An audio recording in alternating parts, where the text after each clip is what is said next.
Hola, ¿cómo están? Muy buenas noches. Bienvenidos a Hora 23. Ya el país centrado en una cuarentena dinámica, pero hay que recordarle que las ciudades capitales de cada departamento están todavía en una cuarentena rígida. Hay temas sumamente importantes. De inmediato voy a dar la bienvenida a don Carlos Mesa para poder concretar con él y hablar acerca de temáticas que son sumamente importantes. Don Carlos, ¿cómo está? Muy buenas noches. Yo estar contigo. Me hubiera gustado hablar con usted de muchos otros temas que están pendientes entre nosotros, pero fuera de lo político tenemos que hablar nomás de lo que está pasando en nuestro país. Sin lugar a dudas, el conocer que hay un decreto supremo que habla acerca de la posibilidad del uso de semillas transgénicas en el país ha motivado diversas opiniones, a favor y en contra. ¿Qué dice don Carlos Mesa? Nosotros hicimos conocer un comunicado oficial de Comunidad Ciudadana que expresaba básicamente dos cosas. La primera, que no le corresponde a un gobierno de transición el establecer políticas de mediano y de largo plazo que van a tener un efecto tanto de desarrollo económico como agroambiental significativo. Y la segunda, que hay que cumplir la Constitución. Y la Constitución, en su artículo 409, dice claramente que cualquier decisión sobre importación, venta, comercialización de transgénicos tendrá que hacerse por ley y no se puede hacer a través de un decreto supremo. Es tan simple como eso y esa es la posición de Comunidad Ciudadana. Exactamente, Bolivia, según lo que he estado revisando, vendría a ocupar el puesto número 10 de los países que tienen una mejor diversidad en el mundo. Y obviamente con este tema del uso de las semillas transgénicas que todavía está en estudio, ¿no es cierto? Porque tienen que determinar qué va a pasar con eso, llegaría a afectarse muchos aspectos, pero hay biólogos, incluso personas que sugieren que no todo es malo, don Carlos, con relación a este uso de las semillas transgénicas. Nosotros tomamos una definición cuando estuve en el gobierno en abril del año 2005, en una resolución triministerial, establecimos la autorización para el uso de semillas modificadas genéticamente para el cultivo de soya, sobre la base de que se habían desarrollado en el tiempo precedente durante varios años estudios, pruebas y se llegó a la conclusión de que esto era posible. Pero en ese momento no había una legislación establecida en la Constitución que limitara la definición a una ley. Vuelvo sobre el punto. Aquí lo que tenemos que entender son dos cosas. Se trata de un tema de alta sensibilidad, se trata de un tema que tiene que ser trabajado y estudiado porque estamos hablando de la apertura de la posibilidad de inserción de transgénicos a otros cultivos como el algodón, la caña de azúcar, el maíz y el trigo. En el caso del maíz hay una particularidad. El maíz es una planta de origen boliviano, que es originaria de Bolivia. Sí. Y en consecuencia tiene una riqueza genética muy importante que tiene que ser considerada en el caso de intentar establecerse un tema transgénico allí. Pero vuelvo sobre el tema. La discusión aquí es el cumplimiento de la ley. Al gobierno transitorio de la presidenta Áñez no le compete el tomar decisiones de mediano y largo plazo, que lo está haciendo en otros temas también, no solamente en el asunto de los transgénicos. Y segundo, esto no se puede aprobar de acuerdo a la Constitución mediante un decreto supremo, sino mediante una ley. Exactamente, y para hacer esa ley tal vez deberían incluso hablar con todos los sectores involucrados en este tema, no solamente empresarios, agropecuarios, sino también personas que tienen que ver con el estudio y la defensa de la tierra. Se trata de un tema de alta sensibilidad, no solamente en Bolivia, es un tema mundialmente polémico y un tema en el que hay que trabajar con mucho cuidado sobre la base de trabajos serios, sobre la base de investigaciones y sobre la base de pruebas que establezcan además qué tipo de semillas van a ser incorporadas o no eventualmente según los estudios que se hagan. Pero vuelvo sobre el punto de fondo, no le corresponde al gobierno transitorio de la presidenta Áñez llevar adelante decisiones sobre este ni otros temas de mediano y largo plazo. Ella tiene un encargo, que es el encargo de llevar adelante el proceso electoral, y una obligación que le ha surgido, que nadie esperaba y que esperemos que tenga éxito en ella, que es la lucha contra el coronavirus. El día a día de la administración del Estado, pero en ningún caso la toma de decisiones que tengan que ver con temas tan sensibles como minería, hidrocarburos, agroindustria, etcétera, que corresponde a un gobierno elegido en las urnas.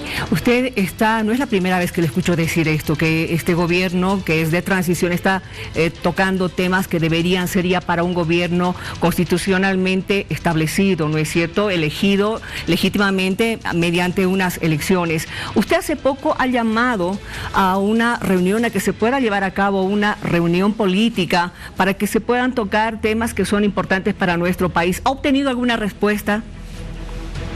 Nuestra propuesta, Miriam, era una propuesta amplia, era una propuesta de un encuentro nacional con sectores políticos, económicos y sociales que fueran convocados por la presidenta, dado que ella es la presidenta de todos los bolivianos y no solamente una candidata, con el objetivo de lograr un acuerdo nacional sobre 2 o 3 temas de política social y de política económica y obviamente política de salud que deberíamos todos aceptar como una decisión para cumplirla de manera común, no solamente en este periodo, sino también comprometiendo a la elección que lleve al próximo gobierno. ¿Por qué? Porque tenemos que construir un espacio de soluciones para el país de largo plazo y eso tiene que trabajarse a través de un pacto y de un acuerdo nacional.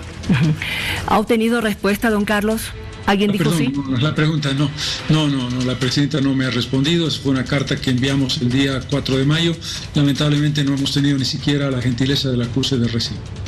Qué lamentable realmente, porque hay muchos temas que se deberían en este momento tocar, incluyendo el tema de la realización de las elecciones, el tema de salud, cómo se está enfocando en este momento el tratamiento a los que son enfermos o están enfermos con el COVID, la existencia de estas propuestas de tratamiento, digamos, por parte del Ministerio de Salud, que sabemos perfectamente que están enfocadas en lo que les está ordenando la Organización Mundial de la Salud. Sin embargo, debería haber un poco de apertura, es lo que se considera, ¿no es cierto? ¿Usted qué dice de todo esto? Sí, nosotros creemos que la realidad está demostrando que el gobierno tiene dificultades de coordinación con los gobiernos departamentales y municipales, no está llevando adelante con la rapidez necesaria la implementación de los laboratorios de toma de muestras del COVID en los 9 departamentos, seguimos bloqueados en los 3 principales departamentos y no en los 6 restantes, tenemos problemas con la distribución de trajes de bioseguridad y tenemos problemas con la información y acceso a las unidades de terapia intensiva. Cuando digo acceso a la información de cuántas unidades de terapia intensiva se están implementando. El gobierno ha tomado la decisión de decir: estamos preparando, hemos comprometido, nos va a llegar, vamos a importar. ¿Esos son hechos? No, esos son procesos. Lo que nosotros queremos es resultados. Hace un par de días, ayer en la noche, el gobierno mencionó algunos temas con cifras de entrega de trajes, por ejemplo, de seguridad, de bioseguridad, que ya es un dato importante. Lo que no nos interesa es seguir recibiendo información de lo que quieren hacer o lo que piensan hacer, sino de lo que han hecho como información objetiva y tangible. Ahora, en medio de esto, me imagino que usted también ha debido reaccionar al decreto 4231 en el que se establece sanciones para aquellas personas que en este tiempo estén confundiendo, enfrentando, dando mala información a través de las redes sociales, y también ha sido una advertencia, ¿no?, a quienes estén generando incertidumbre en la población. Se trata en nuestra interpretación, Miriam, de una vulneración a derechos constitucionales de los ciudadanos. No hay ninguna norma ni ninguna situación, por excepcional que sea, que pueda limitar el derecho a la información. Una cosa es la palabra desinformación y otra cosa es la palabra información, que ha sido incorporada en una adenda del decreto que tú mencionas. Allí se está vulnerando el artículo 13 de la Convención Interamericana de Derechos Humanos, se está vulnerando la Constitución Política del Estado, que tiene 2 artículos. El artículo específico que se refiere al derecho a la información que tenemos todos los ciudadanos y al derecho de emisión de información que tienen los medios de comunicación, libertad de expresión, libertad de pensamiento y libertad de opinión. Pero también dice: en caso de una situación excepcional, lo que antes era el estado de sitio, no es que la estemos viviendo, pero para darte una idea de lo importante que es el tema, en ese artículo incluso se menciona que hay derechos privilegiados que no pueden ser interrumpidos ni siquiera en un estado de excepción, y uno de ellos es el derecho a la libre información, tanto para quien la emite como para quien la recibe. Al ministro Yerko Núñez le hemos escuchado decir de que esto nada tiene que ver con los periodistas que están amparados en la ley de imprenta, pero sí apuntó a actores políticos especialmente. No hay una discriminación desde el punto de vista de la norma. La norma establece a todo el mundo, no dice a excepción de los periodistas que están protegidos, no. Dice se prohibirá o se sancionará a quien informe en función del tema del coronavirus o que perjudique la lucha contra el coronavirus. Te pongo un ejemplo muy evidente. Hay interpretaciones que dicen que no se debería tener una cuarentena. Hay especialistas y médicos en el mundo que dicen que la cuarentena no es el mejor camino para llevar adelante el proceso. Vamos a suponer que ustedes en Bolivisión emiten esa información y dicen, el científico de la universidad de tal país dice que la cuarentena no es el mejor camino de salud. ¿Cómo se interpreta eso? ¿Se interpreta como una información distorsionada? ¿Se interpreta como un llamado al desacato a la cuarentena? Nosotros, por supuesto, que respetamos la cuarentena y creemos que es el camino adecuado, pero te estoy poniendo el ejemplo para decirte, tú tienes derecho a emitir una información contraria al tema que el gobierno ha planteado sin que eso sea sancionable. Este es el punto. Exactamente.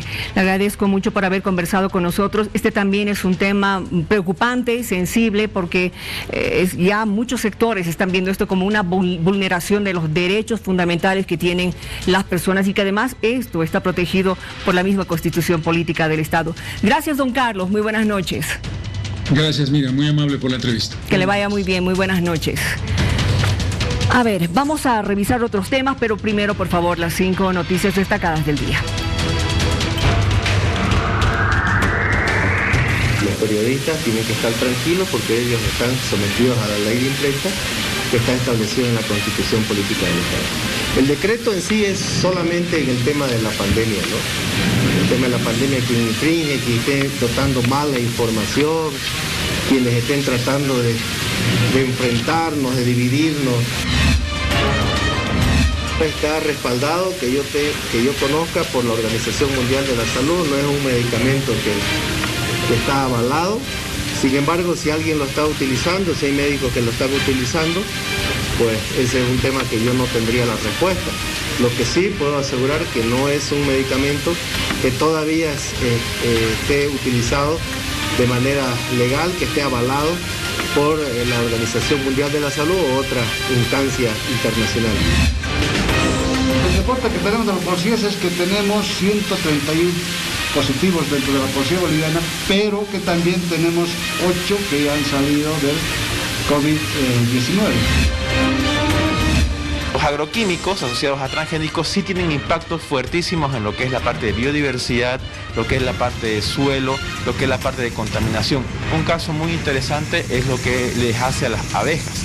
Hay más de 20 artículos que te dicen de que los agroquímicos asociados a transgénicos, en este caso glifosato, Roundup, causa una mortalidad de abejas a gran escala, ¿no? Y ni qué se diga de lo que es contaminación del suelo, contaminación del agua y fortalecimiento de lo que son especies forrajeras y pastos. Visitamos el lugar en horas de la mañana de este lunes y se mostraron con normalidad, con filas en puertas de los bancos.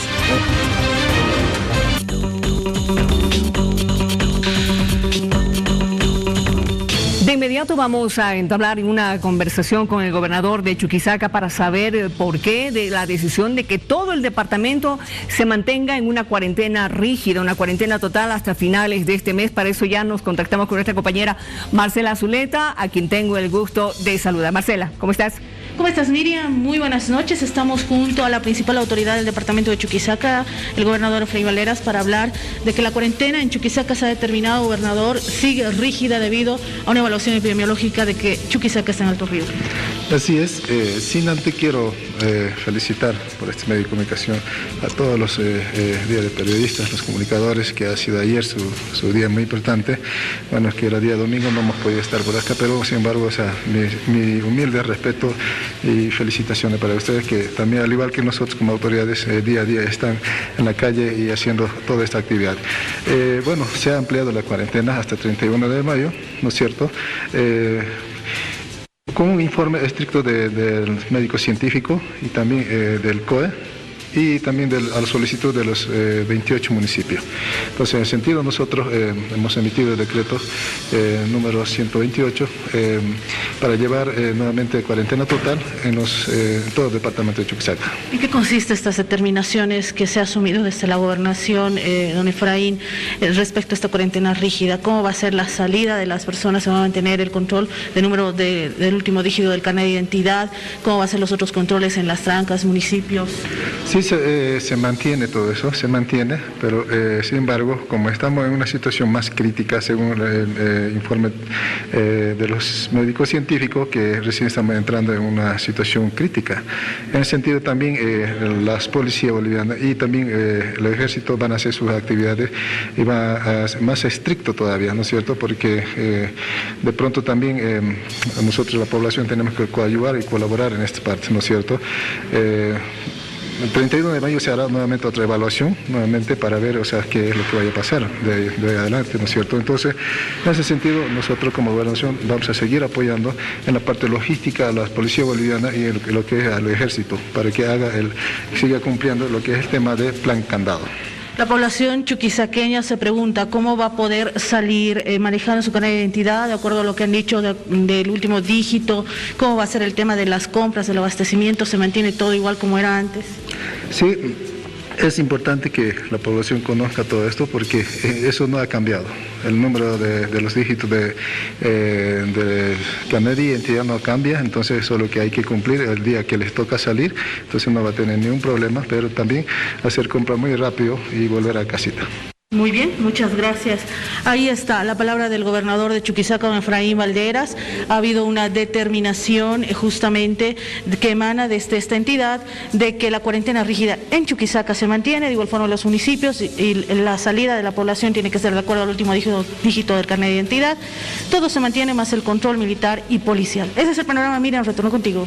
Gracias por la información, querida Marcela. Este fue nuestro contacto en directo.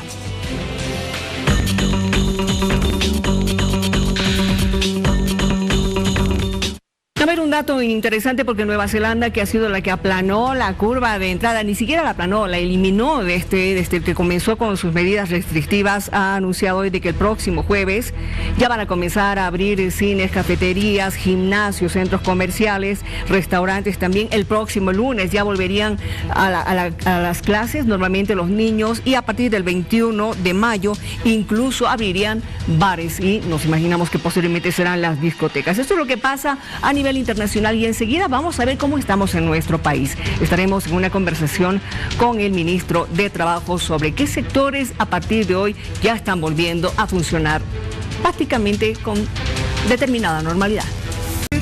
Serás bienvenido. Vamos a saber cómo está el pago de bonos a nivel nacional. Nos contactamos de inmediato con el ingeniero Guillermo Urquizo, que es asesor tecnológico de gerencia del Banco Unión. Muy buenas noches, ¿cómo está? Bienvenido. Buenas noches, Miriam, ¿qué tal? Un gusto estar en su programa. A ver, cuénteme cómo está yendo con el pago de los diferentes bonos. Mire, le cuento que hoy llegamos al récord de 4.390.000 pagos a nivel nacional, donde el 45% de estos pagos ha sido para el bono familia, y en esta primera semana ya vamos casi un 8% del bono universal. Comentarle también que se está pagando la renta de dignidad de manera normal en un 30% de este cúmulo de bonos y en un 17% lo que vendría a ser canasta, ¿no es cierto? Que es las mamás de Juana Zurduy y las personas con discapacidad, aparte de las personas con tercera edad que también cobran su renta de dignidad. La anterior semana nos habíamos enterado, y esto por la misma declaración del ministro de Economía, de que muchos pícaros intentaron cobrar 2 veces incluso el bono universal. Sí, le cuento que hay casos muy específicos y quisiera aprovechar, Miriam, este espacio de su programa para comentarle lo siguiente. Hay un caso muy específico en las familias bolivianas, en el núcleo familiar donde está el papá que trabaja y la mamá que es ama de casa. Y resulta que se cobró el bono familia por los hijitos, porque el dinero entra a la familia a través de los hijos. Claro. Alguno de los dos papás cobró ese bono y al cobrar automáticamente esa persona se anula para el cobro del bono universal. Entonces la logística más o menos sería más clara, que el papá que es asalariado, que trabaja, él cobre el bono familia por sus hijos y la mamá, la ama de casa, pueda cobrar el bono universal y así ninguno de los dos se inhabilita y pueda cobrar 2 bonos. Así pueden hacer. Sí, ese sería el primer caso, porque hay mucha gente que ha cobrado el bono familia que intenta cobrar el bono universal y por esta casuística de que se anula al cobrar un bono no puede cobrar el otro. La otra gente que intenta hacer un doble cobro parte de que va a un banco, cobra y quiere ir a otro banco o va al día siguiente. Entonces esa persona, como tiene que pasar un registro del CEGIP, se le identifica plenamente y se puede ver que ha intentado cobrar doble bono universal. Qué complicado, porque me imagino que esta es una mancha dentro de su file. Claro, porque todo cobro del bono universal, Miriam, se registra porque tiene que pasar por una verificación del CEGIP. Entonces, esa es nuestra prueba viva, la prueba viva de que esa persona realmente existe como tal, es ciudadana boliviana y puede cobrar el bono universal. Bueno, es importante una vez más aclarar que quienes tienen que cobrar o pueden cobrar el bono universal no tienen que tener o trabajo, no tienen que percibir renta alguna, ¿no es cierto? Pero me estaban indicando que tampoco tienen que tener registrado un NID. Mire, le cuento que hay casuísticas muy específicas del bono universal que las estamos trabajando. Comentarle que el pago de este bono es bastante dinámico. ¿Se acuerda el ejemplo que le di de la familia, del núcleo familiar? Sí. Tenemos gente que cobra todavía el bono familia de nivel inicial, primario, secundario, y la próxima semana ya tendremos el cobro del bono familia del nivel del ente privado. Sí. Entonces, la bolsa de personas que ya han cobrado un bono va incrementándose y esto disminuye el conjunto del bono universal. Entonces, personas que tengan alguna observación por un tema de AFPs, por un tema de NID, por un tema de consultoría en línea o de producto, esta información conjuntamente con el ente regulador de las AFPs, vamos a empezar a dinamizar este conjunto para que hayan cada vez menos problemas y la gente pueda cobrar según le beneficie este bono. A ver, bien. Ahora, ¿cómo están haciendo para pagar en los municipios, especialmente aquellos municipios rurales? Mire, le cuento que tenemos un producto que se llama Sariri. Ahora mismo tenemos una ruta, estoy revisando mis apuntes, de 6 ciudades que empezamos el día de hoy, que van a ir a municipios específicos que se va a publicar en la página web del banco y también en sus páginas de redes sociales. Y le comento que el Banco Unión es parte del convenio que ha hecho el Ministerio de Defensa con el Ministerio de Finanzas y Economía para que a partir de la tercera semana de mayo podamos llegar todavía a más localidades donde no existen entidades financieras. Esto es importante porque evidentemente en estas partes rurales que son un tanto lejanas es donde también se está esperando este tipo de ayuda. Sí, es bastante importante, por eso nos hemos sumado a este convenio.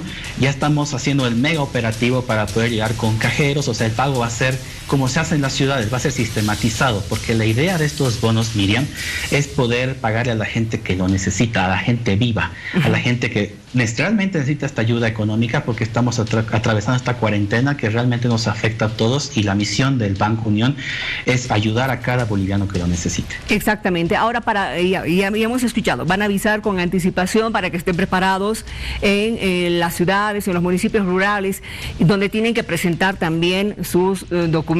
En algunos lugares me imagino que van a tener incluso problemas para la presentación de estos documentos. Mire, le comento lo siguiente, gracias a una disposición del CEGIP al comienzo de la cuarentena, específicamente primero para el cobro de rentas y luego se ha extendido a los bonos, se puede hacer una consulta en línea al CEGIP a través de cualquier entidad financiera donde se puede validar el carnet de identidad y la persona que lo posee, a pesar que lo haya perdido o tenga una fotocopia.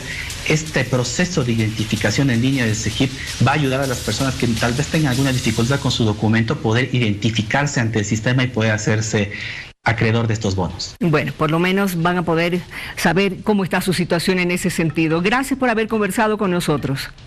No, a usted, Miriam, muchas gracias y aprovechar para agradecer a toda esa gente que está trabajando por el país en este tiempo de cuarentena. Ingeniero, muchas gracias. Buenas noches. Hasta luego, buenas noches. Que le vaya muy bien. Vámonos a una pausa, por favor. Venga, serás bienvenido. Vamos a hablar ahora, dentro de esta cuarentena dinámica en la que ha ingresado el país, acerca de aquellos sectores que ya han comenzado hoy o han vuelto, por así decirlo, a sus trabajos. No será con la normalidad que uno quisiera, porque obviamente tienen que mantener determinadas medidas de bioseguridad, pero bueno, ya están en esto. ¿Cómo está, ministro? Saludamos al ministro de Trabajo, don Oscar Mercado. Muy buenas noches. Muy buenas noches, Miriam. Muchísimas gracias por la oportunidad, por la invitación y muy buenas noches a todo el país. Pregunta de rigor para empezar. ¿Cómo está Cochabamba? Bueno, hoy día hemos tenido un día complejo. Ha habido alguna confusión, Miriam, respecto de la cuarentena dinámica. No obstante, los esfuerzos de socialización que hicimos, la gente confundió, entiendo yo, que la cuarentena dinámica implicaba necesariamente la flexibilización de algunas medidas. Y bueno, nosotros estamos acá pues con 12 municipios fundamentalmente del eje metropolitano con riesgo alto, sí. Así que hemos estado en un trabajo intenso para que se socialice mucho más esto durante toda la jornada y no tengamos mayor presencia en las calles que la estrictamente necesaria por el nivel de riesgo que tenemos. Pero yo creo que a partir de mañana ya la situación va a ser mucho más normal.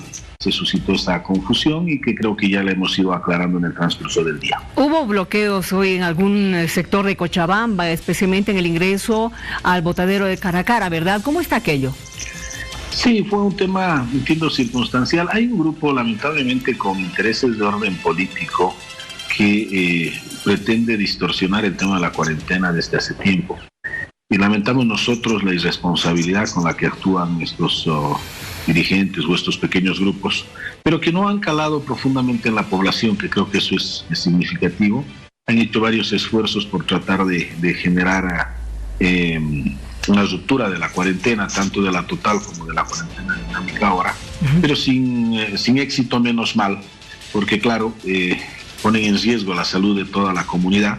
Sin embargo, ya estamos coordinando nosotros con las organizaciones del orden público acá para que cumplan su trabajo, hagan su trabajo, porque aquí hay una irresponsabilidad muy tendiente hacia la comisión de delitos contra la salud pública, que tienen que sentarse precedente nomás por las instancias que correspondan. Por lo tanto, vamos a pedir que la policía, el Ministerio Público, las instancias jurisdiccionales hagan su trabajo en este caso para no poner en riesgo a toda una comunidad por la irresponsabilidad casi delincuencial de algunos actores que no entienden las dimensiones de esta crisis sanitaria y, lo que es peor, tienen intereses de orden político por detrás. Bueno, vamos a hablar ahora sí de lo que había anticipado de estos sectores que ya están volviendo al trabajo, incluyendo, me dice usted, en sectores no profesionales y también las trabajadoras del hogar. Así es. Sí, bueno, se han incorporado, por decirlo así, a las actividades que ya estaban en desarrollo, el sector de la construcción, el sector de la minería y el sector de servicios no profesionales u oficios, entre ellos también las trabajadoras del hogar, que son sectores sin duda muy importantes para la economía nacional, estratégicos diría yo en el caso de la minería y de la construcción, y fundamentales en el caso de los servicios no profesionales. Obviamente todos estos tienen que adecuarse a las condiciones del nivel de riesgo que existe en cada departamento o en cada municipio. Hemos elaborado un par de resoluciones multiministeriales para reglamentar fundamentalmente el trabajo minero y el trabajo de la construcción en este periodo. Ha sido un esfuerzo conjunto con los ministerios del área correspondiente. El de minería lo hemos hecho, por supuesto, con minería, el de construcción con obras públicas. Y son documentos que ya se han socializado ante las cámaras correspondientes, las instancias institucionales pertinentes, para que sean de conocimiento general y puedan cumplir con esas disposiciones, tendientes fundamentalmente a generar condiciones de bioseguridad, a un ingreso paulatino, a un ingreso responsable de actividades sin duda importantes para el país. Y en el caso de los servicios no profesionales, bueno, estamos nosotros pendientes de las dificultades que podrían suscitarse, porque claro, es un espectro mucho más complejo, mucho más diverso, que veremos de irlo regulando en la medida en la que vayamos advirtiendo también sus problemáticas particulares. ¿A quiénes nos referiríamos con servicios no profesionales? ¿Plomeros, por ejemplo? Estamos hablando de estos oficios que son necesarios para el buen desenvolvimiento primero de los hogares, pero también de las empresas, los servicios de electricidad, plomería, cerrajería e incluso jardinería, todos estos servicios que al no ser formales, si se quiere, han venido también siendo muy golpeados por la crisis, y nos pareció muy importante irlos reactivando. Por lo tanto, están ya con la autorización mediante el Decreto Supremo de Funcionamiento. Obviamente tendrán que regir sus desplazamientos y sus actividades a los niveles de riesgo que están establecidos en los departamentos y los municipios. Ahí quiero ver que usted me aclare un poquito más la figura, porque aquellas ciudades capitales, bueno, la mayoría de todas las ciudades capitales y algunos municipios más están dentro de la cuarentena rígida, es decir, van a tener un determinado tiempo de trabajo, pero además no hay ni bicicleta ni motocicleta en estas que están en la cuarentena total. ¿Qué va a pasar con estos sectores? Bueno, primero, que estos sectores no pueden atender desde sus dependencias. La condición que establece el decreto es que pueden estar en actividad siempre y cuando puedan prestar sus servicios a domicilio o a empresa. Si se trata de una empresa, ahí el que tiene que proveer el servicio es el de la empresa para trasladar al trabajador desde su domicilio hasta la empresa y lo propio en el caso de los domicilios, ¿no? Aunque existen restricciones de movilización para las personas. Va a ser una restricción probablemente al área en el que esta persona pueda desplazarse. Pero también aquí hay que tener en cuenta el tema de la cédula de identidad.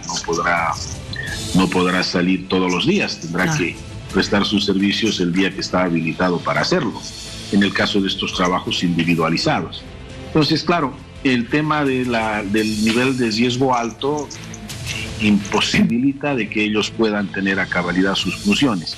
Por eso es importante de que vayamos trabajando en todos los departamentos que estamos en nivel de riesgo alto, la posibilidad de mejorar esta calificación estos días para precisamente ir viabilizando de mejor manera esta situación que complejiza algunas actividades. Claro, porque entendiendo lo que usted me está señalando, incluso las trabajadoras del hogar solamente podrían ir hasta su fuente de trabajo el día que les corresponde salir, ¿no es cierto? Pero no todas van a poder movilizarse igual. No todas van a poder movilizarse igual. Todo esto pareciera ilógico, ¿no? De que puedan hacerlo solamente el mismo día de su cédula de identidad. Exacto. Estamos trabajando nosotros viendo alguna reglamentación que pueda coadyuvar a que esto se efectivice de mejor manera. El tema es lo que le decía al principio, es una pluralidad de actividades, una diversidad de actividades muy amplia que dificulta sacar una reglamentación conjunta, ¿no? Claro. Pero estamos trabajando eso en el Ministerio de tal forma de darle mayor viabilidad y no entorpecer las medidas de los decretos que tienden a proteger sin duda la salud y la vida de los bolivianos, de unos y de otros. Pues estamos trabajando en ello. Tenemos problemas, sí, en los niveles de riesgo alto, pero le aseguro que en los niveles de riesgo medio y moderado, esto es pues mucho más llevadero, es mucho más fácil, ¿no? Exactamente, en ese sentido estamos de acuerdo. En las de cuarentena rígida va a ser un tanto complicado, incluso que lleven albañiles o todas aquellas personas que trabajan en una construcción hasta el lugar donde trabajan, un poco complicado, porque tendrían que pedir permiso para la movilidad para empezar. Sí, no, pero además hay otras situaciones. Hoy día un otro contacto con la ciudadanía comentaron un caso precisamente en La Paz de que se había presentado la trabajadora del hogar al domicilio donde normalmente lo hace y claro, la familia que guardó cuarentena estricta todo este tiempo tenía la duda de incorporarla dentro del domicilio, ¿no? Porque no estaban seguros si se habían cumplido todas las medidas de bioseguridad y obviamente es una persona que va y viene al domicilio y que está en contacto externo. Entonces todo esto tenemos que ir viéndolo. Son situaciones que las vamos a resolver muy pronto, como las hemos resuelto en la primera etapa de la cuarentena total, ¿no? La primera fase de la cuarentena teníamos muchísimas dudas también sobre algunos temas, pero los hemos resuelto y hemos podido ir viabilizando todo este tema. Vamos a hacer lo propio en esta circunstancia. Pero les repito, la dificultad en este tema de los servicios no profesionales se da más en el nivel de riesgo alto por las características de las restricciones que en el medio y moderado, donde hay mayores facilidades de desplazamiento y menores susceptibilidades también. Exacto, ahí van a poder utilizar la bicicleta y también o una motocicleta para poder transportarse de un lugar a otro.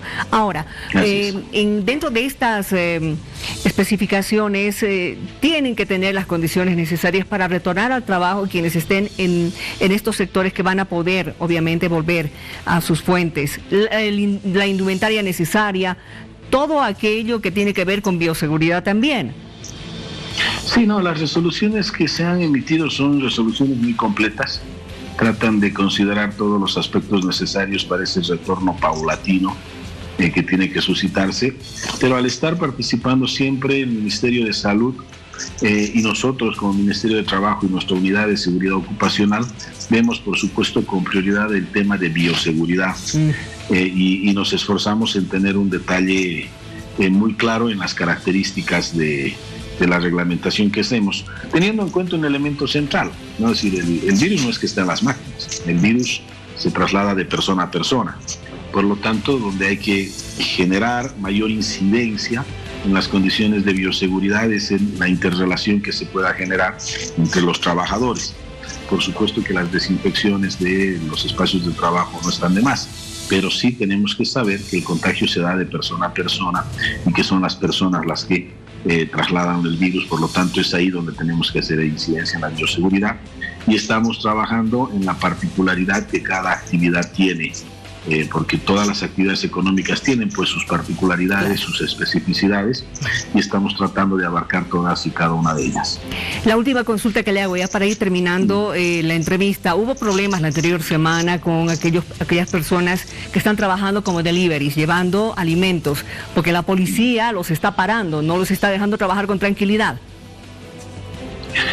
Bueno, sí, en este caso el tema de la circulación y el tránsito de las personas es algo que está siendo administrado por el Ministerio de Gobierno y nos parece muy bien porque es un tema central. Tendrá que resolverse esa situación ante esa cartera de Estado, pero también tendrán que coadyuvar los municipios y las gobernaciones, que son los que extienden las licencias de funcionamiento, que son los que tienen que verificar ciertas condiciones de acuerdo a sus competencias también.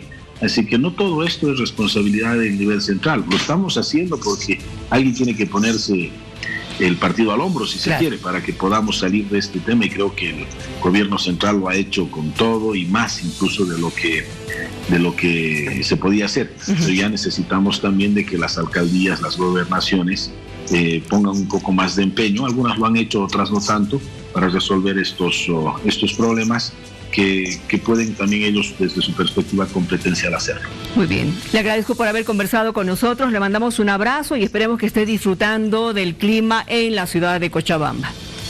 Muchísimas gracias, Miriam. Por supuesto que disfrutamos del clima y además estamos muy comprometidos con nuestra yacta, con nuestra tierra, y estamos trabajando intensamente para ello. Estaremos pronto en La Paz también para poder trabajar en los otros temas de interés nacional y propios del Ministerio. Gracias, Miriam, por la oportunidad. Que le vaya muy bien, muy buenas noches. A propósito del clima, sí, evidentemente en las noches está bajando ya la temperatura prácticamente en todo el país, pero hoy quiero contarles que hemos tenido un cielo hermoso en la ciudad de La Paz. Totalmente celeste. Vámonos a una pausa. 23. No importa el color que tengas, serás bienvenido. Hoy nos visita el ministro de Obras Públicas, don Iván Arias, con quien vamos a conversar de lo que pasa con la ASFI. Pero antes, bienvenido, ministro, y antes de que hablemos de la ASFI, ¿cómo están las cosas con el gobernador de La Paz? Bien, bien. Hemos aplicado lo que dice el escudo de La Paz. Los discordes en concordia, pueblo de paz fundaron para perpetua memoria. Después de un impasse que hemos tenido con el gobernador, todo ha vuelto a su calma y creo que ese es un logro muy importante. A ver, ¿por qué lo valoro? Porque La Paz es una de las ciudades, uno de los departamentos que la infección del coronavirus ha crecido, pero ha crecido aritméticamente y no geométricamente como en otros lugares. ¿Por qué? Porque aquí hay factores que son intangibles, que a veces no se valoran, pero que explican por qué en La Paz no tenemos ese crecimiento geométrico. Uno, porque hemos sabido coordinar. El gobernador ha estado desde un principio en el COE departamental. Hemos coordinado. Hemos sabido tener unión de acción y hemos sabido tener unión de mando. Estos factores que son intangibles, que no es una cosa que tú la tocas, la hemos ido construyendo. ¿Cuándo se rompió eso?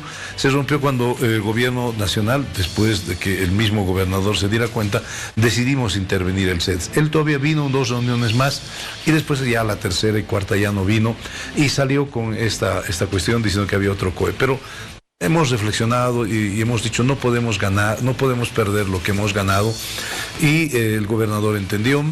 Félix es muy amigo mío, tenemos discrepancias políticas muy serias, pero ante esta circunstancia lo político queda a un lado y más vale salvar las vidas. Y por eso el día domingo tuvimos una reunión referida con todos los actores del gobierno gobierno municipal, del gobierno departamental, del gobierno nacional, y seguimos adelante trabajando. Mañana, por ejemplo, tenemos este martes, como corresponde los martes y viernes, tenemos una reunión y se incorpora una representación de los municipios del departamento, que es Andepaz, o la Asociación de Municipios de La Paz. Asociación, sí. Sí, se incorpora para tomar también en cuenta la visión de los municipios rurales. Por eso una representación, 2 o 3 miembros que participarán en esto. En la tarde tendré una reunión también con una delegación, no con los 85 municipios.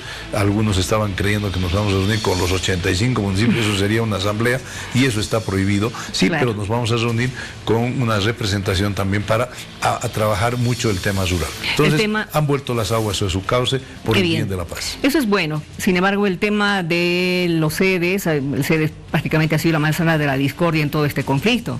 ¿Cómo están manejando lo de los sedes? Mire, lo de los sedes ya está en el caso de La Paz. ¿Cuál fue el motivo de la intervención? Y aquí quiero aprovechar, si usted me permite, Miriam. Adelante. Muchos municipios dicen, ahora estoy en rojo, ¿qué hago? Ahora estoy en amarillo, ¿y qué hago? Por el aspecto económico. No. ¿Qué debo hacer los que están en rojo? ¿Qué debo hacer para pasar a amarillo? O los de amarillo, ¿qué debo hacer para pasar a verde? O los que están en verde, ¿qué debo hacer para no pasar a rojo? Entonces, ¿qué es lo que hemos trabajado en La Paz y Oruro? 4 factores que tienen que trabajar los municipios, 4 fundamentales. Primero, tenemos que ver su capacidad de identificación de casos, su capacidad de reacción, es decir, si tienen equipos ERA, equipos de respuesta rápida, de tal manera que usted, por ejemplo, llama al 800 o al 168, ahí hay un médico que le está atendiendo y le dice, ¿qué síntomas tiene? Mire, me duele la cabeza, sí, tengo tos, sí, bueno, puede ser gripe. No, pero ¿sabe qué? Tengo retorcijones del estómago y tengo diarrea. Además, ya tengo realmente ganas de vomitar. Entonces, eso puede ser ya un síntoma serio de que usted es un sospechoso de coronavirus. Entonces, el doctor, ¿qué le dice? Deme su dirección, ¿dónde vive? Y ahí tiene que actuar inmediatamente. El doctor llama al equipo ERA, al equipo de respuesta rápida, que está conformado por médicos, y tienen que ir a su casa. No tienen que tardar más de una hora, 2 horas, en el peor de los casos. Y ese es lo primero que se tiene que hacer. ¿Qué pasó con el caso de La Paz? Al primer director del CEDES le encargamos que hiciera esto, que hiciera identificaciones por barrio, por distrito, por municipio, por provincia, que armara los equipos ERA en base a las gerencias que tiene el sistema de salud. ¿Sabe qué? Esa tarea le dimos el 18 de marzo. El 18 de abril no había avanzado. Porque si nosotros tenemos, si un municipio tiene bien su sistema de respuesta rápida, su sistema de identificación de los casos, el mapeo de los ¿cómo se llama? De los contactos, si usted hace un seguimiento, viene la segunda fase, el aislamiento. La segunda tarea fundamental que tiene que hacer. El 80% de los enfermos de COVID está comprobado a nivel mundial y lo dice nuestro ministro de Salud y todo. El 80% se cura con un buen aislamiento. Es decir, ya sea en su casa, que tiene que cumplir ciertas condiciones, o sea en centros habilitados para el respecto. Entonces, la segunda cosa que tienen que hacer los municipios es, primero, tener un equipo de respuesta rápida y identificación de casos. Segundo, tiene que tener un sistema de aislamiento municipal para las personas que están infectadas, pero que no son peligrosas. Y tercero, un sistema de hospitalización que tiene que tener para enfermos muy leves, para enfermos que necesitan una terapia intermedia o una terapia intensiva. Y finalmente, el cuarto factor, tienes que tener capacidad de que la gente respete la norma, de que no se aglomere, de que las aglomeraciones no sean realmente de menos de 1,5 metros por persona. Es decir, tienes que tener capacidad de aislar los mercados, volverlos peatonales. Es decir, tienes que tener también la capacidad, por ejemplo, de sancionar a las personas en varias cosas. Entonces, estas 4 cosas es al momento de evaluar. ¿Dónde falló el CEDES? Inicialmente fue en esta primera cosa y por eso lo hemos cambiado. Hoy el CEDES está trabajando muy bien en el sistema de reacción. Hemos trabajado en el sistema de aislamiento, ¿no? de hospedaje. Tenemos en La Paz un área que ya está siendo ocupada cada vez más, y no es solamente para el municipio de La Paz, sino que es para todo el departamento. Ahí tenemos gente, por ejemplo, de Patacamaya, tenemos gente de Cajuata, recientemente una señora que estaba en Cajuata enferma, una doctora que ya se está recuperando bien, en fin, y luego tenemos un sistema de internación que hemos utilizado utilizado la metodología del vaso lleno. Se llena la portada, nos vamos a Santiago II. Se llena Santiago II y aquí hemos incorporado también a la Caja Nacional y hemos incorporado a la Caja Privada. Entonces la Caja Nacional, por ejemplo, tiene el hospital de Santiago II. Entonces, cuando se llene la portada, se llene Santiago II, vamos al hospital de Santiago II. Este es el sistema que hemos habilitado. Entonces, cuando me pregunta a mí algún municipio, ¿y qué debo hacer ahora, negro, ministro? Estoy en rojo. Tienes que hacer estas 4 cosas mínimo. Si no, vas a mantenerte en rojo, o si no, de repente, estando en verde, vas a pasar a ser rojo. Estos son los 4 factores que se debe hacer.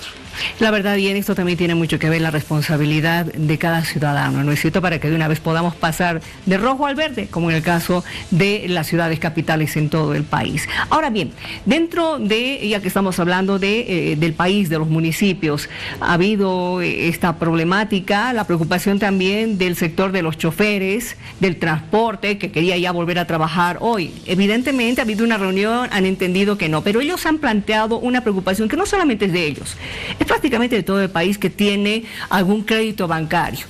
¿Qué ha pasado con la ASFI? ¿Se ha confundido? ¿Qué fue lo que ha ocurrido, ministro? Mire, el ministro de Economía, junto con el viceministro Osvaldo, no me acuerdo su apellido ahorita, están reunidos con los municipios, están reunidos con los sectores, entonces yo no quiero emitir opinión al respecto, prefiero que sea el ministro de Economía, porque es un trabajo arduo de consenso, es un trabajo arduo de trabajo para, a ver, ubicarnos en el contexto que está viviendo el país. El país está viviendo un momento muy difícil a nivel de salud. Hemos heredado un sistema de salud muy difícil, pero no hay que mirar atrás, sino cómo lo mejoramos. La gente no le puedes pedir que esté todo el tiempo confinada, tienes que mirarle hacia adelante, pero tampoco durante el tiempo de confinamiento hay gente que no ha recibido o no tiene ingresos fijos. Exacto. Entonces hemos creado los bonos. Con gran satisfacción, los datos que nos dio el ministro de Economía nos dice que más de un 95% de gente en extrema pobreza ha recibido alguno de los bonos. Y era especialmente a este grupo etario que hemos querido llegar. También ha habido gente que ha querido hacerse la viva. Tenemos más de 35.000, casi 40.000 personas que han querido cobrar 2 veces el bono. Se iban a una sucursal, iban a otra y pensaban que podían cobrar doble. Hay vivillos en el país, ¿no? Pero es una satisfacción. Entonces, este tema de los créditos, todo, tengo entendido que la alcaldesa del Alto, el alcalde de La Paz, los sectores gremiales, más los sectores transportistas, se están reuniendo y van a llegar a buenas conclusiones. Ahora bien, en el tema de la ASFI, la preocupación es la siguiente. Yo sé que esto tiene que revisarlo el ministro de Economía, pero sin embargo, ¿qué dice la norma que habían sacado el 1 de abril? Desde marzo, abril hasta mayo, quienes deban a los bancos no iban a pagar durante esos 3 meses y que se iban a diferir los créditos, ¿no es cierto? Es decir, la pregunta de la población es, ¿a partir de junio ya tienen que comenzar a pagar? Eso es lo que están negociando, eso es lo que están en tapete. El ministro de Economía lo está manejando junto con sus viceministros, junto con los actores. Se ha llegado ya a un preacuerdo, es por eso también que esta semana, por ejemplo, los transportistas, a los cuales los hemos vilipendiado siempre, a los comerciantes minoristas los hemos vilipendiado siempre, los tratamos muy mal. Pero yo te diré, Miriam, y le digo sin ambajes a toda la gente, ¿saben qué? El hecho de que en Bolivia no estemos en 5.500 casos, que era la proyección que había. Decían que a esta época íbamos a estar con 5.500 casos ya en todo Bolivia. Y estamos en 2.500. Y uno se pregunta, ¿por qué? Porque la cuarentena nos ayudó. Es decir, el esfuerzo del pueblo boliviano, de las clases medias, del empresariado, del transportista, que vive del día a día del comerciante, que también vive día a día del comerciante minorista, que vive al día, han optado por salvar la vida. En vez de llevarse un peso, han preferido llevarse la alegría de la vida. Entonces, yo quiero agradecer, y es por eso que el ministro de Economía está haciendo todos los esfuerzos para llegar a acuerdos razonables, a acuerdos que posibiliten precisamente ver una luz al final del túnel en bien de la patria. Hay que ser agradecidos con todos los bolivianos estamos poniendo nuestro granito de arena, todos, es decir, realmente es impresionante, Miriam, como gente que a veces tú dirías, no, esta gente seguro no va a hacer caso. Ayer he estado el fin de semana en Achacachi, por segunda vez. y yo llego clandestino, no aviso de que estoy yendo. ¿Sabe qué me sorprendió ayer? Me sorprendieron dos cosas. Primero, la disciplina en Achacachi. Usted sabe que tenemos siempre la idea de que Achacachi es un territorio así, unos rebeldes así mortales, ¿no? Pero uno llega y la gente cómo acata la cuarentena. Y yo he paseado todo el pueblo de Achacachi. Sí, uno por allá caminando, pero en un 99% te quedas, ¿sabes qué? Como diciendo, Dios mío, qué percepciones a veces equivocadas tenemos. Pero ¿qué es lo que me dolió? Que esta actitud del pueblo no esté correspondida, por ejemplo, con el hospital. No, ¿qué pasa en el hospital de Achacachi? ¿Sabe qué? Una lágrima. Porque claro, como llego desprevenido, no estaba el jefe del hospital, no estaba el alcalde. Pero bueno, les digo, quiero ver, yo hago siempre el simulacro, Miriam, de que yo estoy enfermo con COVID. O que creo que tengo, soy sospechoso. Hace el simulacro. Hago el simulacro, les digo, ¿sabe qué? Estoy aquí, me duele la cabeza, estoy con tembladera, ¿no? Estoy con tos y estoy con diarrea. Y díganme, ¿por dónde tengo que ir? Entonces hago todo el sistema de triaje. Me llevan y les digo, esto está mal, esto está mal. Entonces voy descubriendo en la práctica, y ahora de aquí a dónde me llevan, dónde está su área de aislamiento, dónde está el área de internación. ¿Sabes qué? Me han mostrado dónde va a ser el área de internación. Era un lugar que había nido de palomas muertas y ratones. Los que me han atendido eran médicos de turno.